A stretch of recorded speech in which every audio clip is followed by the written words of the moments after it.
All right, let's do something really cool. We're going to go from a totally blank page to a real live web page in like the next 5 minutes. Seriously, let's jump right in. So, what if you could build a web page right now? I'm not kidding. By the time we're done here, you'll have the code to do it yourself. It's not some kind of tech magic, it's just HTML. And honestly, it's way easier than you think. This is the language the web is built on, and you're about to learn how to speak it. Okay, so first things first. Every single web page out there, I don't care if it's a simple blog or a massive site like YouTube, they all start with the exact same basic structure. The best way to think about it, it's like a skeleton. It's the bare bones that everything else gets attached to.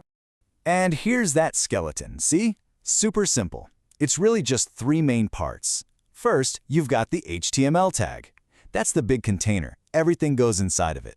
Then inside that, you have the head. Think of the head as the brains of the operation. It holds all the behind-the-scenes info, like the title that shows up in your browser tab.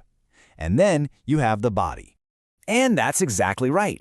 The body tag. That's where the party is. It's where all the stuff you can actually see goes. All your text, your images, your links. For what we're doing today, the body is our main playground. Just remember this one rule. If you want people to see it, it's got to go inside the body tag. All right, so we've got our skeleton, but it's invisible right now. Kind of boring. So let's add our very first visual piece. Let's give our page a face. We're going to add an image. So how do we do that? We use a super simple command called the image tag. It looks like this. Image, img. That's it. When a web browser sees that tag, it knows, okay, my job is to go find a picture and stick it right here on the screen. Easy peasy. But, just telling the browser, show me an image, isn't quite enough. It's like saying, bring me a book. Which one?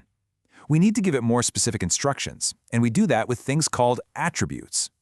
The 2 big ones you absolutely have to know are src and alt. src, which is short for source, tells the browser where to find the image file. It's literally the image's address. And alt, for alternative text, is our backup plan. It's a little description that shows up if the image breaks, and it's also super important for screen readers for accessibility. And here's what that looks like in action. You've got your image tag, the source attribute pointing to a file called mycat.jpg, and the alt text describing it. See how that works? Now the browser has everything it needs to display our picture. Okay, awesome. We have a visual, but the web isn't a museum, right? You don't just look at it, you interact with it. So let's make our page interactive by adding a clickable link to connect it to the rest of the world. The tool for this job is the anchor tag. The A stands for anchor, and that's a great way to think about it. You're basically dropping an anchor on your page that you can then connect to somewhere else. It turns a piece of text or even an image into a gateway. Now, just like our image needed a source, our link needs a destination. And for that, we use the href attribute. href just stands for hypertext reference, which is a really nerdy way of saying the web address you want to go to. Honestly, this is the most important part of any link.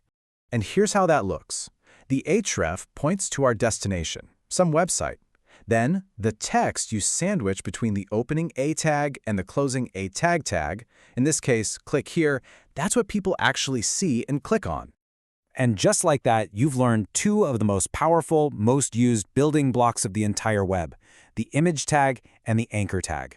And you'll notice they both have one thing in common. They rely on being told where to find something, either an image file or another web page. So this whole where thing is actually super important. We told our code to find my_cat.jpg and link to a website, but how does the browser actually find them?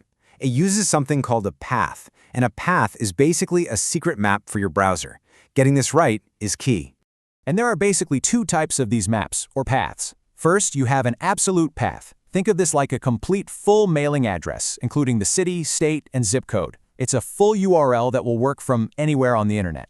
Then you have a relative path. This is more like giving directions from where you're standing right now. It's like saying, oh, it's just down the hall in the images folder. Its location is relative to your current file.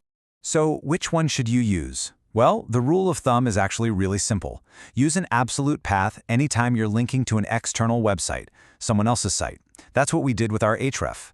But for your own files inside your project, like our cat picture, you should always use a relative path. This keeps your whole project bundled together and makes it easy to move around without breaking all your images.